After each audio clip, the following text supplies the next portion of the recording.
నమస్తే, welcome to Disha TV. ప్రస్తుతం మనతో పాటు బీజేపీ ఎమ్మెల్యే పాయల్ శంకర్ గారు ఉన్నారు. తెలంగాణ తాజా రాజకీయ పరిణామాలపై మాట్లాడదాం. ప్రధానంగా గచ్చిబౌలి భూముల విషయంలో పెద్ద ఎత్తున రాద్ధాంతం జరుగుతుంది. బీజేపీ స్టాండ్ ఎలా ఉండబోతుంది? మీ యొక్క వైఖరి ఏంటి?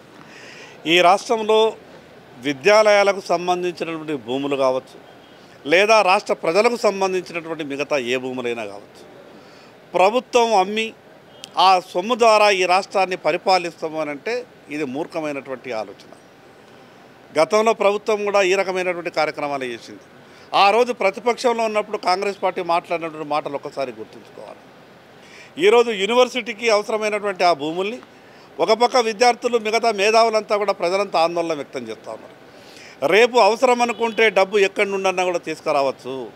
అది 1000 కోట్లైనా 1,00,000 కోట్లైనా అప్పు తీసుకొచ్చే అవకాశం ఉంటుంది. కానీ భూముల్ని ఎక్కడికెళ్ళో తీసుకొచ్చి అక్కడ పెట్టలేనటువంటి పరిస్థితుల్లో ఉంటాము.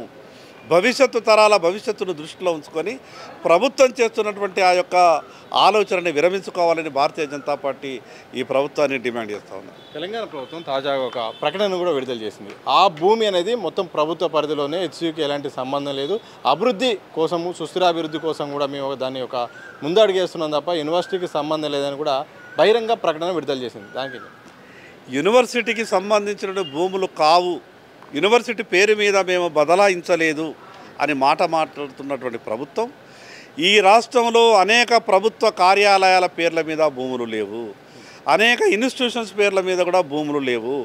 ఒకసారి ప్రభుత్వం ఒక ఇన్స్టిట్యూషన్కు భూమి ఇచ్చినప్పుడు సహజంగా ఆ రోజులు ఉన్నటువంటి పరిస్థితి ప్రకారం ఒక జిమ్మా పత్రిక అనేది దాని ద్వారానే భూములు అప్పగిస్తారు. అది రిజిస్ట్రేషన్ డాక్యుమెంట్ గానో లేదా మిగతా కాగితాలు లేకుండా ఒక జిమ్మా పత్రిక ద్వారానే ఒక ప్రభుత్వం నుంచి ఆ ఇన్స్టిట్యూషన్కు భూములు ఇస్తారు. ఈరోజు ఆ యూనివర్సిటీ పేరు మీద రిజిస్ట్రేషన్లు లేవనో, ఆ ఇన్స్టిట్యూషన్ పేరు మీద రిజిస్ట్రేషన్ మేము చేయలేదనో, టెక్నికల్గా ప్రభుత్వానికి అనుకూలంగా ఆ వాదన ఉందనో ఈ రకంగా ప్రభుత్వం చెప్పే ప్రయత్నం చేస్తే మంచిది కాదు. రేపు భవిష్యత్తు తరాలకు భవిష్యత్తులో రేపు ఆ భూమి ఉపయోగించుకోవాలనుకుంటే ఈరోజు మేధావులు, విద్యార్థులు వాళ్ళంతా కూడా మాట్లాడుతున్నారు కదా, ప్రజల ఆలోచనని ప్రభుత్వం గౌరవించాలా, ఈ రాష్ట్రంలో ఉన్నటువంటి మేధావుల ఆలోచనని ప్రభుత్వం గౌరవించాలా. ప్రభుత్వానికి విజ్ఞప్తి చేస్తూ ఉన్నారు కదా, ఆ భూమిని అమ్మకండి, అది యూనివర్సిటీకి సంబంధించిన భూమి అని మాట్లాడుతున్నప్పుడు టెక్నికల్గా మాట్లాడి ప్రభుత్వం తప్పించుకునే ప్రయత్నం చేస్తున్నది మంచిది కాదు. చివరి చెప్పండి, ఒకవైపు సన్న బియ్యం పథకాన్ని అయితే ప్రారంభించారు. రేషన్ కార్డులు కూడా 1వ తారీఖు నుండి కూడా జారీ చేయనున్నారు. ఈ నేపథ్యంలో కేంద్రం దాంట్లో భాగస్వామ్యం ఏ రకంగా ఉండబోతుంది? ఒకవేళ మోడీ ఫోటోపై జరుగుతున్న, బీజేపీపై జరుగుతున్న ఆరోపణల వాదన నేపథ్యంలో ఏం చెప్పదలుచుకున్నారు? ఇప్పటి వరకు గడిచిన 11 సంవత్సరాలుగా ఈ తెలంగాణ రాష్ట్రంలో వస్తున్నటువంటి బియ్యంలో, ప్రతి వాళ్ళు తినేటటువంటి బియ్యంలో కేంద్ర ప్రభుత్వం వాటా 90% ఉన్నది. రేపు సన్న బియ్యంలో కూడా 40 రూపాయలు కేంద్ర ప్రభుత్వ వాటా ఉన్నది. ఈ రాష్ట్ర మంత్రులు కానీ, గౌరవ ముఖ్యమంత్రి గారు కానీ ఈ సన్న బియ్యం గురించి చెప్పేటప్పుడు కేంద్రం గొప్పగా సాయం చేస్తున్నటువంటి విషయం కూడా చెప్పాలా. ఈ రాష్ట్ర ప్రభుత్వంలోని పెద్దలు ప్రభుత్వం చెప్పకపోయినా ప్రజలకు అన్ని విషయాలు తెలుసు. మేము అందుకే భారతీయ జనతా పార్టీ తరఫున ఈ ప్రభుత్వాన్ని డిమాండ్ చేస్తాం. సన్న బియ్యం అయినా సరే, మిగతా సంక్షేమ పథకాలైనా కేంద్ర ప్రభుత్వం వాటా ఉన్నది. పర్టికులర్గా సన్న బియ్యంలో కేంద్ర ప్రభుత్వం వాటా ఉన్నది.